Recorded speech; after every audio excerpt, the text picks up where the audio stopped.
Well, how would it be harmful to you as a black man? You enter into a company that's like D&I, man. You get hired, you're a DE&I hire. Yeah. How is that harmful to you? When I was like little, I was like in a Catholic school in Philly, and I was like pretty much the only black kid. I don't like being the kind of quote unquote token or like guy that's in every picture. That's the only way I could look at it, as like where I would be uncomfortable. Regardless of how qualified you are, how is it a problem? He could be underqualified. Dude, no one knows if you're qualified. The two of you, right? So one of you, these two young women here, one gets hired. We got to hire two women. We don't have to, but we do, and we kind of know we got to get more women in here. So we finally do. One of you is really awesome, but the other one we kind of brought along. It's cool. We bring you along. You're all right. You're fine. Mitra, you're good, but you're not like Sujana. And everyone knows, like, yeah, Mitra's pretty cool, but she's not like Sujana. So the problem with this DE&I stuff is, like, it works in small doses, but suddenly you got the government or you got all these organizations coming up with these policies. They're going to demand the actions of large groups of people. It's one thing for one company, right? But it's another thing for whole college admissions across the United States. We're going to come up with a policy for college admissions across the United States. Y'all have to admit more Native American students. We don't care how you do that, but we want to see it happen. How are we going to do that? You know what I mean? And so this is what Donald Trump is saying. That's like, you lost me right there. I got a problem with this. Hey everyone, welcome back to the channel. Today we're going to talk about Cornell and how they just got caught red-handed, literally stating in emails that they were hiring people based off of DEI. They literally called them DEI hires and explained the entire process of making sure that there was no competition with any other applicants, making sure that they were somebody of minority status, etc., etc., etc. Also stating that they are going to change the standards in order to hire more people of diverse backgrounds. So that's quite interesting how the left has been making fun of us and getting angry at us because we keep on saying this is a DEI hire, that's a DEI hire. Kamala Harris was a DEI hire. Ketanji Brown Jackson was a DEI hire. Like, they shame us for saying that while they simultaneously use that phrase to hire people in the exact same way that we are explaining that they're doing it. Quite interesting. Before we get into that, I want to talk a little bit about DEI and what it is for those who may not have worked for companies that actually implemented these programs, because on the surface, people just want you to think that DEI is literally those words: diversity, equity, and inclusion. And while most of us don't agree with the equity part, that's the part that they throw in to basically say we have to lower standards for people of minority status, which is quite ridiculous and embarrassing in the first place, because you're literally saying that people of minority status they just can't. They all need help. They're all too stupid. They're all too poor. They just can't do anything on their own. We have to help them. We have to give them something for nothing in order to make ourselves look better, is basically what they're doing. But diversity and inclusion, we already have laws. Like, we already have laws. We have civil rights laws. We have human rights laws. You cannot discriminate. That's illegal. If someone is getting discriminated against, like, let's say someone in one of the comments in one of my videos at some point said that they were fired from their job because they were wearing a non-binary pin. You can probably sue that employer. You don't have to be online complaining about it. You can go get a lawyer and sue them. You also could say, like, oh, I wasn't hired, and I know that the other 5 people that interviewed for the job all got it, and they're all white, and I'm black, and I have the exact same the exact same work experience and everything like that. If you can prove your case, you can take them to court. We have laws. The DEI programs don't change any of that. They don't make the laws work better. They don't do anything other than actually teach people to walk on eggshells around their coworkers and other organizations. There are the other students that they're around, specific to this story about Cornell University. So I'll just tell you a little bit about my own experience. I was in management in a corporation. And after 2020, which is when all of this started getting implemented, and the only reason why it was implemented is because of the George Floyd thing. So you started having like people of color coming into work. They're super upset about it all for months. And they're like, which is understandable. I mean, it Derek Chauvin should not have done what he did. Okay. He shouldn't have done what he did. We shouldn't be treating George Floyd as some type of a saint either, but should he have died that day? Probably not. Would he have died given the drugs in his system? We don't know. Should Derek Chauvin have kneeled on his neck for 9 minutes? No, he should not. There was no reason for that. So obviously that should not have happened, but everyone took it extremely personally, like as if the cops were all of a sudden, and white people were all of a sudden hunting down black people in the street, which nothing like that even started to happen after this. And it wasn't happening before either, but you started having people of color and also far left-wing people stating that they were upset and they wanted the company to make a statement. So companies felt pressure. Our company made a statement. I'm not going to tell you which company that is because who knows, they could probably sue me for talking about this, but I will not disclose what companies I've ever worked for, but they felt pressure to make a statement about the George Floyd event, like as if that's really your employer's responsibility in the first place. I understand that it's nice to have an employer that seems like they're inclusive and that they care, but when you're forcing them to do it, you're just forcing them to kind of like fake that they think that this is a bigger situation than it really is. And so after that, then all this DEI crap started coming out and people started making a lot of money off of it. And companies felt pressured to actually implement these things in order to make their employees feel like they were an inclusive and diverse environment and that everyone could have a chance there. When that line of work that I was in is very, very competitive and very, very hard emotionally and time wise. Like, you have to work nights and weekends. Like, you can't just go in 9 to 5 and just expect to make 6 figures. It's not going to happen like that. But it makes people feel like, oh, everyone can make it here. And oh, we're so nice and wonderful. And yay.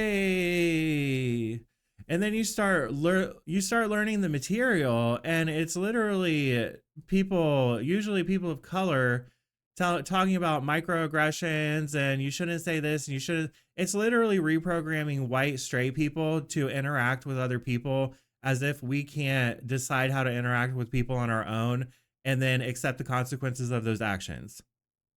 So we have laws. There's no need for the DEI programs. And now all of these people are all up in arms thinking that discrimination is coming back, even though we have these laws, which is completely retarded.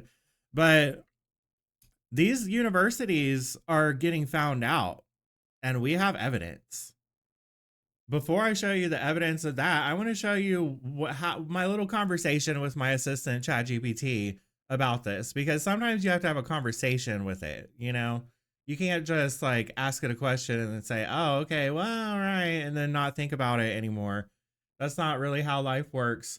So I asked, first of all, just for a little demonstration on how you have to have a conversation sometimes, since DEI programs were implemented, is there any solid, undisputable evidence that the programs led to increased diversity in organizations that implemented the programs? I don't want news sources, just solid, undisputable evidence. You have to be very specific with AI. And then it said there's solid empirical evidence, mostly from peer-reviewed academic studies. We know studies suck, okay? Just so you know, because people use the studies and they bias the studies so that they get the result that they want. If you actually look at a bunch of studies like I have, you will see that most studies are trash, absolute trash. So then I went further because I'm like, I'm not even reading that because you're telling me it can. You're saying there's evidence that it can. I'm not asking if it can. I'm asking if it did. Like, do you not understand the question, ChatGPT? I need to give ChatGPT a name. I'm not asking if it can. I'm asking if there is solid, undisputable proof that it did lead to increased diversity. No, there is no undisputable proof in the scientific sense that DEI programs universally or consistently led to increased diversity across all organizations. There is strong correlational and quasi-causal evidence in some settings, but not definitive across the board causal proof that DEI programs as a category caused measurable increases in diversity everywhere they were implemented. Why there's no undisputable proof? Social science can't prove universal proof like in mathematics or physics. All claims rely on data, assumptions, and interpretation and are open to peer review challenges. And challenge. Yeah, because they suck. And also, yes, you can obtain data. Okay, so I wasn't happy with that answer either. How is it not possible to obtain data on this when you have to list your race on everything? This should definitely be possible. And then of course it says you're absolutely right. I know, thank you. You're absolutely right that race and demographic data is widely collected, especially in hiring, education, and government reporting. So at first glance, it seems obvious that we should be able to prove concisely whether DEI programs led to increased diversity. Let's break down why it's not so simple. We know it's not simple. Nobody said it was simple, okay? Yes, the data exists. Just because we can observe a company getting more diverse after starting a DEI program doesn't prove the program caused it. So even if they do these studies, which I could go on and on. I've done this with ChatGPT before, especially about like transgender studies. And if I could go on and break this down, because the way that my brain works is I am going to find a solution to this, and you are not going to tell me that I can't, because there is a way to do almost everything. I promise you. All that they would have to do is give a little bit more effort, get a more concerted effort together, pull the data together, and go through it. It might take a couple years, but at least you could then have solid evidence. And why? All of these people that support DEI, why aren't they doing that? Don't they think that if it actually worked, that maybe it would help that they had proof that it actually worked? Like actual proof, undisputed evidence, evidence that you cannot dispute. You can do a study like this. So just because ChatGPT told me over the first couple of answers that it would be impossible, or that it's already been done, we now know that no, it hasn't been done. And yes, it is possible. It's just challenging. Okay. So I wanted to go over that real quick. My little conversation with my assistant, because this just shows that not only is ChatGPT pulling still, even though I told it not to, from biased reporting, but you can also get through to the actual answers if you think about it in thorough detail a little bit more in a process type of thought process. I know that sounded ridiculous, but I hope you know what I'm saying. All right, Cornell, here we go. So the American First Policy Institute files federal civil oh my gosh, y'all. Files a federal civil rights complaint against Cornell University for systemic discrimination. They've submitted a sweeping federal civil rights complaint and request for federal investigation against Cornell University alleging systemic discrimination in hiring, scholarships, and faculty processes and policies, all driven by illegal DEI mandates. The complaint filed with the U.S. Department of Education and Justice and Health and Human Services and the Equal Employment Opportunity Commission presents substantial evidence that Cornell discriminated against job candidates based on race and sex, eliminated faculty positions applicants based on ideological statements, excluded students for scholarship opportunities based on race and ethnicity. The evidence revealed raises serious questions about whether Cornell misled the federal government about its compliance with civil rights laws while receiving over $1 billion in federal tax dollars. So they take all of our money and then they discriminate against us because we're white. And they also discriminate against Asians. This is about civil rights, said Jessica Hart Steinman, AFPI's Executive General Counsel. Cornell's practices violate federal law and fundamental principles of equality. Yes, we know. A race-conscious hiring scheme in a Cornell STEM department that excluded over 98% of candidates based solely on immutable traits. 98%. A now deleted Will Cornell Medical School program that offered $50,000 incentives for recruited faculty from preferred racial categories.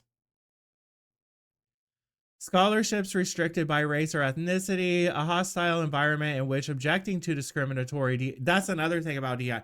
You, like, if you're in management, specifically in a company or a university, and they have DEI programs, they, even though they're considered elective, you are unspokenly required to agree with everything in the curriculum, everything that they talk about, and you're required to be at every event.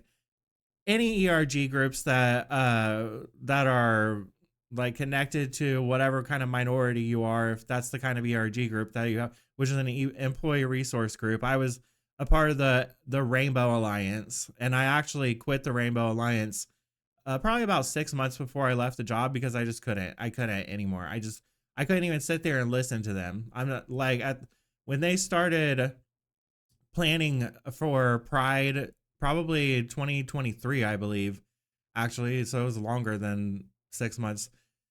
I was like, I'm not going to this, and you're not going to force me to go to it. And I'm also not going to participate in it because I don't believe in it anymore. It's a cesspool. So, of course, I'm sure they frowned upon me after that, but they didn't say anything because that would be discriminatory.